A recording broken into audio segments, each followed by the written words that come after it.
अस्सलामुअलैकुम my social media family. उम्मीद करती हूँ कि आप सब लोग हिफ्ज़-ओ अमान के साथ होंगे और खुशबाश होंगे। मैं जानती हूँ कि पिछले 2 माह से पूरे पाकिस्तान क्या पूरे ओवरसीज़ की जान पे बनी हुई थी, क्योंकि कुछ लोगों ने एक झूठा प्रोपेगेंडा चलाया हुआ था और वो ये था कि दुआ जहरा जो है वो अपनी मर्जी से उसने लव मैरिज नहीं की, बल्कि इसमें कोई गैंग इन्वॉल्व है। यहाँ तक कहा जाता रहा कि दुआ जहरा को भैंसों वाले, खुदा न खास्ता अल्लाह माफ़ करे, इंजेक्शंस लगाए गए हैं, उसको स्टीरॉयड के इंजेक्शंस दिए गए हैं, और ये कि वो किसी माफिया के कब्ज़े में है, और ये कि बहुत गंदे गंदे इल्ज़ामात। तो जब भी हम लोग दुआ जहरा से बात करते थे, दुआ जहरा हमें जो हमारा सोर्स था वो ख़ुद ज़हीर और दुआ जहरा थे, लेकिन क्योंकि हम दुआ जहरा को आपके सामने अभी तक नहीं लेकर आए थे, तो बहुत सारे लोग जो हैं वो इस बात का यकीन करने से कासिर थे या वो समझने से कासिर थे, और वो कहते थे कि अगर ये बातें सच हैं तो आप दुआ जहरा को सामने क्यों नहीं लेकर आते। लेकिन आप सब लोग जानते हैं कि दुआ इंटरव्यू इसलिए नहीं दे रही थी क्योंकि वो पुलिस की कस्टडी में थी और उसके लिए अलाउ नहीं था। लेकिन अब अल्हम्दुलिल्लाह सिंध हाई कोर्ट ने और पंजाब का जो लाहौर हाई कोर्ट है, इन दोनों ने दुआ जहरा और ज़हीर को एक दूसरे के साथ ना सिर्फ रहने की इजाज़त दी है, बल्कि खुदा न खास्ता जो लोग प्रोपेगेंडा करने की कोशिश कर रहे थे कि इनका निकाह नहीं हुआ या ऐसा कुछ है, तो आज हम लोग दुआ जहरा और ज़हीर के घर पे मौजूद हैं, और दोनों भाई भी है और भाभी भी हैं। इनसे बहुत सारे सवालात करेंगे जी। तो आज मैं सबसे पहले ज़हीर से सवालात करूंगी, क्योंकि ज़हीर जो है ना, उसके बारे में अक्सर लोग ये प्रोपेगेंडा कर रहे थे कि वो बोलता नहीं है, या वो बहुत डरा हुआ है, या खुदा न खास्ता कहा जा रहा था कि गैंग का सरबरा कोई और है और इसको आगे किया हुआ है। तो जनाब कैसे हो ज़हीर? मैं ठीक ठाक, आप सुनाएं? अल्हम्दुलिल्लाह मैं बिल्कुल ठीक हूँ। सब लोग आपको देख रहे हैं, हैंड वेव कर दो। अच्छा जी, सबसे पहले तो मैं ज़हीर से ये पूछूंगी कि इन 2 महीनों में मेरे कमेंट सेक्शन में लोग ये लिखते थे कि आप एक माली हो।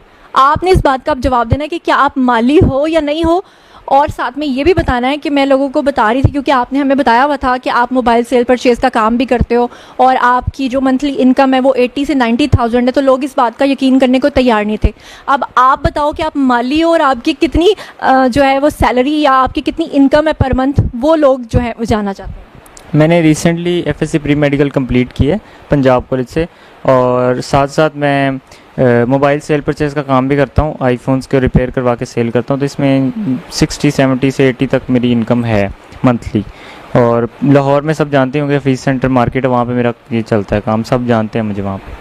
बिल्कुल, और ये सारी चीज़ें जो हैं हमें ऑलरेडी पता भी थी, आपसे भी हम लोग कंफर्म करते थे, क्योंकि मुझे तो यहाँ तक लोगों ने कहा कि आप शायद इस गैंग की सरगना है, और कहा गया कि आपके पास इतनी एक्यूरेट इन्फॉर्मेशन कहाँ से आती है। तो ऑब्वियसली हमारा जो सोर्स था वो डायरेक्ट दुआ और ज़हीर थे, लेकिन अनफॉर्चुनेटली जो लोग प्रोपेगेंडा कर रहे थे उनका डायरेक्ट इनसे रब्ता नहीं था और वो खुद से ही कहानियाँ बनाते चले जा रहे थे। तो ज़हीर, इतने अरसे में जो आप लोग इधर उधर जा रहे थे, तो क्या आप सब लोगों के व्लॉग्स देखते थे और आपको पता चलता था कि हमारे बारे में इतनी झूठी झूठी बातें जो हैं वो फैलाई जा रही हैं? हम YouTube देख रहे थे और आपकी वीडियोस भी देख रहे थे, और कमेंट्स हम दोनों मिलके पढ़ रहे थे। लोगों को असल में जो रियल इन्फॉर्मेशन है वो पता नहीं होती, लोग उनको मिसगाइड करते हैं, तो जिसकी वजह से वो ऐसे कमेंट्स और ऐसी राय देते हैं अपनी। हमने सबकी वीडियोस देखी हैं और साथ साथ उनको मॉनिटर भी किया है, और हम दोनों तो हंसते थे कि ऐसे कमेंट्स, ऐसा कुछ तो है ही नहीं, तो लोगों के देखते थे हम। लेकिन उनकी गलत इन्फॉर्मेशन फैलाने की वजह से आपको जो मुश्किलात का सामना करना पड़ा, क्योंकि खुदा न खास्ता पूरी कौम के सेंटिमेंट्स जो थे वो दुआ के साथ थे। लोग ये समझ रहे थे कि ये कोई गैंग है, और आपके बारे में कह रहे थे कि आपको आगे किया हुआ है, इसीलिए आप बोलते नहीं हो। नहीं, असल में ऐसा कोई इशू नहीं है। मेरा ये था कि मैं ज़्यादा वैसे बोलता नहीं हूँ, पर जो है ना, मुझे कोर्ट में भी जब बोलने का मौका मिला मैं बोला हूँ, और जब मीडिया पे असल में आने का हमारा शुरू से ये था कि शुरू में हमें वकील ने बोला कि ऐसे मीडिया पे नहीं आना, आपने कोई गलत स्टेटमेंट ना दे दें आप, इस वजह से। और अब इंशाल्लाह मौका मिला तो अब इंशाल्लाह आगे बोलते रहेंगे। हाँ, तो अब मुझे ये बताएं कि हमारी प्यारी सी क्यूटू सी भाभी को आपने क्या सिर्फ खाली PUBG पे पसंद कर लिया? क्योंकि बहुत सारे लोग ये जानना चाहते हैं कि कहा यह जा रहा है कि आपने तो उसको देखा हुआ ही नहीं था, तो ये तो पूरी एक फिल्म स्टोरी, और मैंने सुना कि आपके ऊपर कोई फिल्म भी बनने जा रही है। फिल्म बन रही है? दरअसल ऐसा था कि स्टार्टिंग में हम PUBG में मिले थे रैंडमली, तो उसके बाद फिर बातचीत होती रही, तो 1-2 मंथ बाद इसके घर वालों ने शायद PUBG इसकी बंद कर दी थी। उसके बाद फिर हमारी गेम्स चेंज होगी, फिर चैटिंग पे बात आ गई, ऐसे हमें 3 साल और 4 मंथ्स हो गए हैं अब तक रिलेशनशिप में, तो ऐसे ही। अच्छा, अब मैं बात करना चाहती हूँ दुआ से, क्योंकि बहुत सारे लोगों की कन्फ्यूजन्स हैं। तो दुआ, सबसे पहले तो लोगों को हैंड वेव करो और उन्हें बताओ कि आप कैसी हो, और ये कि सबसे पहले तो कुछ लोगों ने आपके बारे में जो ये बात फैलाई, जैसे ज़हीर के बारे में कि वो माली है और ये कि वो गैंग का सरगना है, तो आपके बारे में लोग ये बात कर रहे थे कि आप क्योंकि बहुत सीरियस रहती हो तो आपके ऊपर कोई प्रेशर था, आपको नशा दिया जा रहा था, आपको कोई इंजेक्शंस लगाए जा रहे थे। तो अभी कैमरा आपके सामने है और यहाँ पर कमरे में सिर्फ मैं, आप और ज़हीर भाई हैं, तो आप सब ऑडियंस आपको देख रही है, क्या कहना चाहोगी? पहली बात तो मैं बिल्कुल ठीक हूँ और मैं जो कहती थी वो अपनी मर्ज़ी से कहती थी। कोई नशा वगैरह नहीं दिया जा रहा था, कोई इंजेक्शन नहीं लगाया जा रहा था, मैं सब अपनी मर्ज़ी से कहती थी। हाँ, और अब मुझे ये बताओ कि पबजी के थ्रू तो हमें पता चल गया कि आप लोगों की फ्रेंडशिप हुई, लेकिन फर्स्ट टाइम आप लोगों ने एक दूसरे को कब देखा था? मैं जब गई हूँ लाहौर तो फर्स्ट टाइम ही मिली हूँ इनसे। तो आपने सोचा नहीं था कि अगर ज़हीर आगे से पता नहीं किस तरह का निकल आया तो, लेकिन ये मोहब्बत थी? मोहब्बत थी, सच्ची मोहब्बत। सच्ची मोहब्बत वो तो हमें इसलिए नज़र आती है कि एक ऐसी लड़की जो सिंध हाई कोर्ट से लेकर लाहौर। अच्छा हाँ, मैं चाहती हूँ कि आप जो आंसर दें, मेरे कुछ व्यूवर्स ने कहा था कि आप दुपट्टा उतार के दें। उसकी वजह यह है कि लोगों ने एक ये इल्ज़ाम लगाया कि जो सिंध हाई कोर्ट में आपने कपड़ा लपेटा हुआ था एक ब्लैक कलर का, तो लोग कह रहे थे कि आपके कानों के अंदर जो है वो कोई हैंड फ्री लगी हुई है या ब्लूटूथ लगी हुई है जिसके ज़रिए से आपको इंस्ट्रक्ट किया जा रहा है। मैं चाहती हूँ आप दुपट्टा लोगों के सामने ही उतार दो, खुदा न खास्ता बाद में कहीं ये इल्ज़ाम ना लगा दे कि आपको शायद कोई कानों में कोई चीज़ लगी हुई है। तो क्या कहना चाहोगी ऐसे लोगों के बारे में? नहीं, जो लोग आपके बारे में ये कह रहे थे कि आपके कानों में कोई इंस्ट्रक्शंस दी जा रही हैं। ऐसा कुछ भी नहीं है, मैंने सब अपनी मर्ज़ी से कहा था और मेरे कान में कुछ भी कोई एयरपॉड्स वगैरह कुछ भी नहीं लगे हुए थे। दुपट्टा मैंने इसलिए किया था क्योंकि मुझे पसंद है, अब मुझे करना पसंद है, तो मैंने अपनी मर्ज़ी से दुपट्टा निकाब वगैरह किया हुआ था। अच्छा दुआ, मैं आपसे एक और चीज़ पूछना चाहती हूँ कि आपके पेरेंट्स ने अभी रिसेंटली अपना एक स्टेटमेंट दिया है जिसे लेकर सब यूट्यूबर्स चल रहे हैं। वो ये कह रहे हैं कि जब आखिर में पूछा गया आपसे कि आप अपने पेरेंट्स को मिलना चाहती हैं, आपने जज साहब से कहा मैं नहीं मिलना चाहती, लेकिन जज साहब ने आपसे रिक्वेस्ट किया कि आप मिल लो। 10 मिनट का आप लोगों को टाइम मिला और उसके बाद आपके पेरेंट्स ने बाहर आकर लोगों से ये कहा कि आपने अपने पेरेंट्स को कहा है कि मैं आपके साथ जाना चाहती हूँ। हमें पता था, मैंने आपसे पूछ लिया था, लेकिन जब मैंने लोगों को बताया लोग इस बात पर यकीन नहीं कर रहे थे। अब आपके सामने लोग हैं, आप बताओ कि क्या वाकई आपने अपने पेरेंट्स को ये कहा था कि मैं आप लोगों के साथ जाना चाहती हूँ? नहीं, मैंने उनसे ऐसी कोई बात नहीं की। उन्होंने खुद जज को जाके झूठ बोला कि वो ये बोल रही है, लेकिन मैंने तो उनसे ऐसी कोई भी बात तो असल में बात क्या हुई थी जब आप लोगों की मुलाकात हुई थी? मुलाकात हुई तो वो यही बात कर रहे थे कि हम जज को जाके कहो कि हमारे साथ जाना है। तो मैंने उनको इस बात का इनकार किया कि मैंने नहीं जाना। तो फिर मैंने उनको कहा कि आप सुलह कर लें।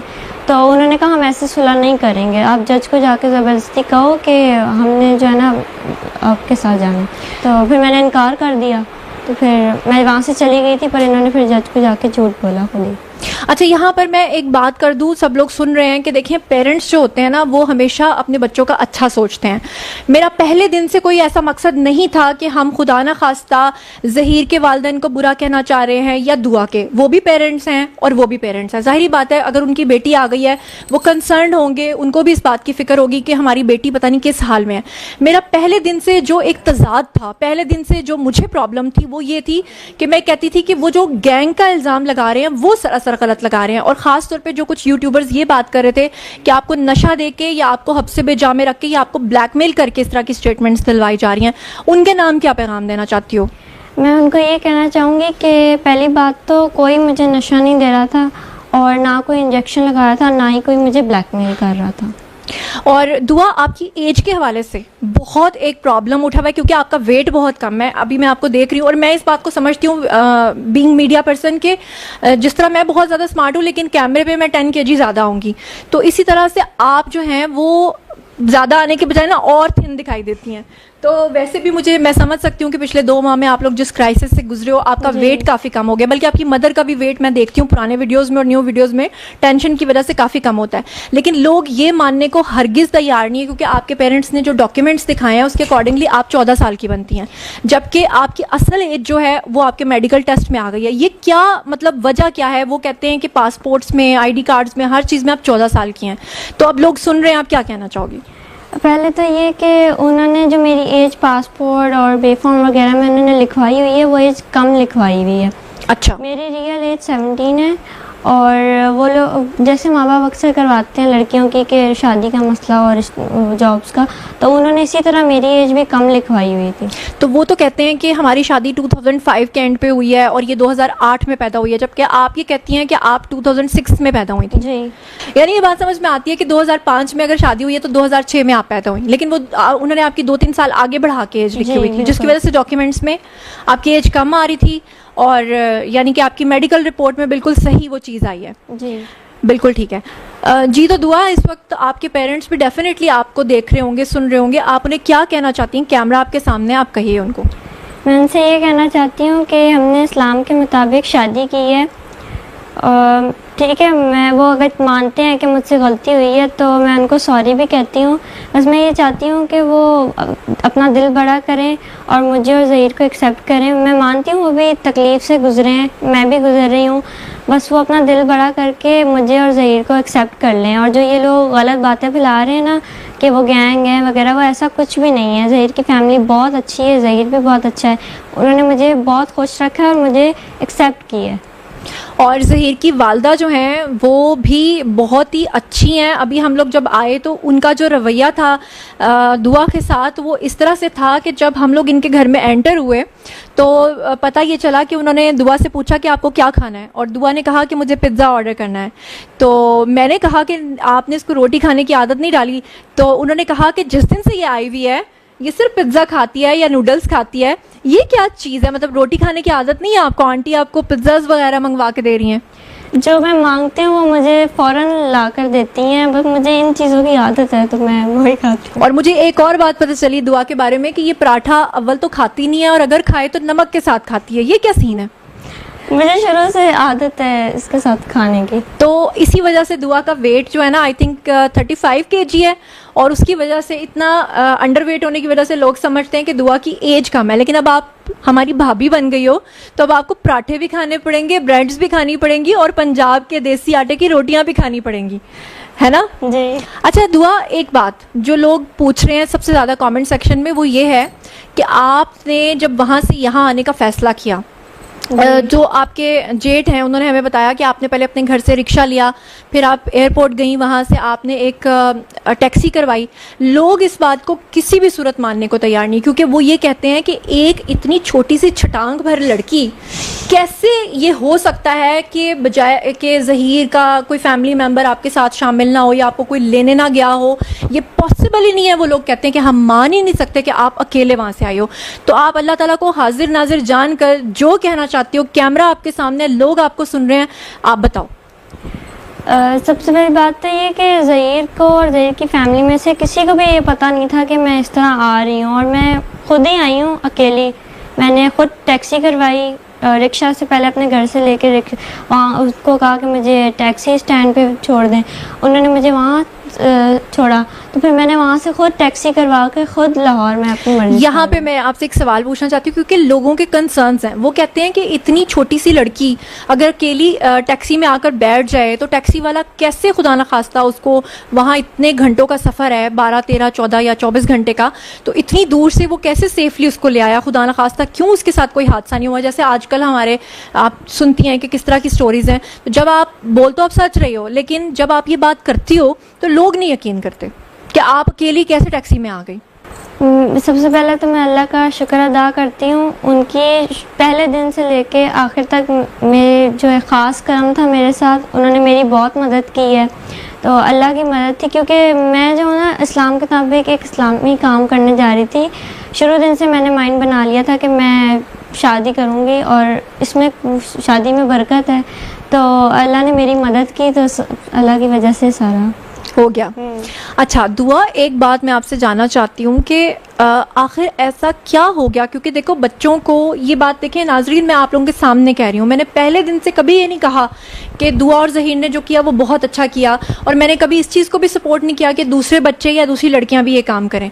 लेकिन मैं यहाँ आपसे ये जानना चाहती हूँ कि जब बच्चे अपने पेरेंट्स से जिद करते हैं कि हमने यहाँ शादी करनी है, पेरेंट्स को भी उनकी सोच का, उनकी विश का थोड़ा ख्याल रखना चाहिए, क्योंकि अब हम 2022 में बैठे हुए हैं। पुराना दौर नहीं है जहाँ पे तस्वीर दिखा के शादी कर दी जाती थी। लेकिन आखिर आपके साथ ऐसा क्या हुआ कि आप इस हद तक मजबूर हुई कि आपको लगा कि अब बस घर छोड़ देना चाहिए? क्योंकि आप पेरेंट्स को मना भी तो सकती थी ना, लेकिन ऐसा क्या लम्हा आया कि आप इतनी मजबूर हो गई कि आपने घर छोड़ दिया?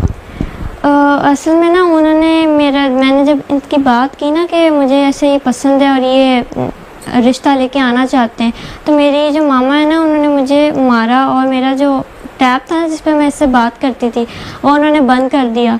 और वो मुझे ना बहुत ज़्यादा मजबूर करती थी, मारती भी थी छोटी छोटी बात पे, और फिर मुझे मजबूर होकर ये सब करना पड़ा। लेकिन हाँ, ये बात ठीक है कि पेरेंट्स जो होते हैं वो अपने बच्चों के ऊपर सख्ती भी करते हैं, उनको मारते भी हैं, उनका भला भी सोचते हैं। ठीक है कि उन्होंने ये सोचा होगा कि उन्हें नहीं पता होगा ज़हीर फैमिली का, इसलिए उन्होंने ऐसा किया होगा। यकीनन उनकी नीयत पे कोई शक नहीं है, उन्होंने कुछ गलत नहीं किया होगा। लेकिन आपने, मतलब आपको लगता था कि इतना ज़्यादा मुझे मार पड़ रही है, इतना कुछ मुझ पर दबाव है, कि उसके बाद आपको लगा कि वो मेरी शादी नहीं करवाएंगे ज़हीर से, क्योंकि आपसे हमें पता चला था कि ज़ैनुल आबिदीन के साथ वो आपके कज़न के साथ शादी करना चाहते थे जी। तो अब देखिए नाज़रीन, आप लोग भी सामने हैं, ज़हीर भी सामने है, दुआ भी, कि एक तरफ तो उसके पेरेंट्स ये कह रहे हैं कि उसकी उम्र ही बहुत कम है, वो 14 साल की है, जबकि दूसरी तरफ वो उस पर दबाव डाल रहे थे कि अपने कज़न के साथ शादी करो। और उसी वजह से जो दुआ है वो इस बात के लिए जब समझ गई कि मेरे पेरेंट्स किसी भी सूरत जो है वो मेरी उससे शादी नहीं करवाएंगे, तो फिर आपने घर से कदम उठाया, ऐसा ही है? अच्छा दुआ, मैं आपसे ये जानना चाहती हूँ कि आपके जो कज़न है ज़ैनुल आबिदीन, जिसकी वजह से आपके ऊपर दबाव था कि आप उनसे शादी करो, क्यों इतना दबाव था कि उसी से शादी करनी है? क्योंकि मेरे ताया के पास एक प्लॉट था DHA में, तो वो उनका मेरे बाबा के साथ कोई मसला चल रहा था, जिस वजह से वो चाहते थे कि मेरी शादी उसके साथ हो जाए और वो प्लॉट उनके नाम आ जाए। तो जब आपने अपने वालिद से कहा कि मैं किसी भी सूरत उससे शादी नहीं करूंगी और ज़हीर से करूंगी, तो फिर आपको मार पड़ी? जी, मार भी पड़ी और उन्होंने मुझे धमकी भी दी थी। क्या? कि मैं तुम्हें मार दूंगा अपने हाथों से, ऐसी बात है ना करना। अच्छा, और आपके मामू के बारे में भी मैंने सुना है, हालांकि मेरी उनसे बात हुई थी पहले दिन ही जब आप वहाँ से यहाँ आई थी, तो मैंने आपके वालिद को सबसे पहले रब्ता किया था और आपके मामू ने मुझे खुद कहा कि इसमें कोई गैंग इन्वॉल्व नहीं है और इन्होंने अपनी मर्जी से शादी किया। लेकिन ऑन स्क्रीन वो ये बात नहीं करते थे, ऑफ स्क्रीन वो ये बात करते थे। तो आपके मामू ने भी कोई धमकी वगैरह दी थी? जी, मेरे मामू ने भी धमकी दी थी कि जो है ना, हम इसकी शादी अपनी मर्ज़ी से करेंगे और जहाँ ये चाह रही है वहाँ हम नहीं करेंगे। तो ज़बरदस्ती फिर मेरे बाबा भी ज़बरदस्ती कर रहे थे मेरे साथ। ठीक है। अच्छा दुआ, ज़रा एक दफ़ा फिर लोगों को बता दो कि वो जो आप इतने कपड़े लपेट के रखती थी और जो इतनी पुलिस आपके इर्द गिर्द होती थी, तो लोग इतराज़ उठाते थे कि निम्रा काज़मी के केस में ये नहीं है, आपके केस में, और आपको घसीटा जा रहा है और वो समझते थे कि आपके ऊपर कोई जुल्म हो रहा है। तो लोग आपको सुन रहे हैं, वो क्यों इतना कपड़ा आप लपेट रही थी और क्या हो रहा था? वो कपड़ा जो मैं लपेट रही थी वो मैं अपनी मर्ज़ी से लपेट रही थी, क्योंकि मुझे पसंद है हिजाब वगैरह करना, तो मैं अपनी मर्ज़ी से, क्योंकि काफ़ी लोग होते थे तो मुझे नहीं पसंद कि मैं बिना दुपट्टे के इस तरह जाऊं, तो मैं अपनी मर्ज़ी से वो करती थी। और वो घसीटना वगैरह वो सारा मेरी प्रोटेक्शन के लिए कर रही थी पुलिस। अच्छा दुआ, आपके बारे में आपके पेरेंट्स कह रहे थे कि आपकी आई साइट बहुत ज़्यादा वीक है और आप उसके बगैर देख नहीं सकती हैं, तो क्या ऐसा है कि आप उसके बगैर देख नहीं सकती हैं? और वो कह रही थी कि आप ग्लासेस लिए बगैर ही वहाँ से आ गई हैं। ऐसा भी नहीं है कि मेरी आईसाइट बिल्कुल ही वीक है, बिल्कुल नज़र नहीं आता, मुझे नज़र आता है और मैं देख सकती हूँ। बस मैं ग्लासेस कभी कभी लगाती हूँ जब मुझे टीवी वगैरह देखना आता है। ये मेरे पास, ये देखिए मेरी ग्लासेस, ये रही मेरी ग्लासेस। अच्छा जी, ठीक है। ये इस तरह के बचगाना सवाल मुझे पूछने तो नहीं चाहिए, लेकिन मैं क्या करूं, कमेंट सेक्शन में ऐसे ऐसे सवाल आते हैं कि जिनको सुनने के बाद ना मैं खुद हैरान हो जाती हूं कि ये किस तरह। बाय द वे, गर्मी बहुत ज़्यादा है, टेम्परेचर आपको पता है बाहर 48 है, और दुआ ने हमारे लिए जामे शीरी बनाया है और अपने लिए एक गिलास बनाया, एक गिलास मेरे लिए, ज़हीर के लिए कोई गिलास नहीं बनाया। अच्छा दुआ, ये बताओ कि ज़हीर के लिए क्यों नहीं जामे शीरी बनाया? मैं ज़हीर को बना के पहले ही पिला चुकी हूँ। अच्छा, ये बताओ कुकिंग आती है? थोड़ी थोड़ी। क्या क्या बना लेती हो? नूडल्स वगैरह? जी, नूडल्स, चाय, नाश्ता वगैरह ऐसे से बना लेती हूँ। अच्छा ठीक है। अच्छा दुआ, देखो सबसे ज़्यादा जो कन्फ्यूजन क्रिएट हुई, जो लोगों को भी इतनी गलत फहमी क्रिएट हुई, उसकी वजह थी आप लोगों का सामने ना आना। आप लोग हमसे कांटेक्ट करके सारी इन्फॉर्मेशन तो हमें पास करते थे, हम आगे लोगों को बताते थे, लेकिन लोग फिर आगे मुझे ये पूछते थे कि तुम ज़हीर की क्या लगती हो, तुम दुआ की क्या लगती हो। तो आप लोग इतना अरसा जो 164 के आपने बयानात करवाए, उसके बाद आप लोग बिल्कुल गायब हो गए, आप लोग सामने नहीं आ रहे थे, कैमरे पे नहीं आ रहे थे। वैसे तो आप लोग बातचीत कर रहे थे, तो क्यों ऐसा कर रहे थे आप? सबसे पहले तो मैं अपनी पेरेंट की रिस्पेक्ट की वजह से चुप रही, और दूसरा मुझे टाइम ही कहाँ मिला, कभी सिंध हाई कोर्ट तो कभी लाहौर हाई कोर्ट में, और कभी मैं अपनी जान बचाती फिर रही थी, तो इस वजह से मुझे टाइम नहीं मिला सामने मीडिया पे आने का। बिल्कुल सही है। अच्छा दुआ, मैं आपसे एक और बात पूछना चाहती हूँ, क्योंकि लोग कमेंट सेक्शन में ये भी पूछ रहे थे कि निम्रा काज़मी के केस में तो वो सामने आकर बात करती रही, आपके साथ क्योंकि बहुत ज़्यादा नफरी थी, और उसकी वजह मैं आपको नाजरीन बता दूँ कि इस वजह से थी क्योंकि दुआ लोगों ने और इनकी फैमिली ने ज़ाहिरी बात है कि जो दरख्वास्त दी हुई थी कि इनकी जान को ख़तरा था, इसीलिए इनको इतनी ज़्यादा प्रोटेक्शन मिल रही थी। बट एंड पे आकर आप लोगों पे फिर इल्ज़ाम लगा कि कोई गैंग है जिसकी वजह से आप लोगों को जहाज़ के टिकट्स मिले, और वो जहाज़ के टिकट्स कहाँ से आए, क्यों आप लोग जहाज़ पे आए हैं? वो हमें एक तो हमारी प्रोटेक्शन के लिए थे क्योंकि हमारी जान को बहुत ज़्यादा ख़तरा था, और वो हमें पुलिस की तरफ से उन्होंने टिकट करवा के दी थी कि इनकी जान को ख़तरा है तो इनको प्लेन में भेजा जाए। हाँ, तो ये बात है जिसको लोगों ने क्या से क्या बना लिया। जी तो नाजरीन, लोग ये जानना चाहते थे कि ज़हीर जो है वो बोलता नहीं है, इसलिए मैंने फिर भी ज़्यादा बातें इसलिए दुआ से की हैं क्योंकि बहुत सारे इबहाम थे जो क्लियर करना खुद दुआ के लिए ज़रूरी थे। तो अब ज़हीर मुझे ज़रा ये बताएं आप क्या कहना चाहते हैं, सब लोग आपको सुन रहे हैं।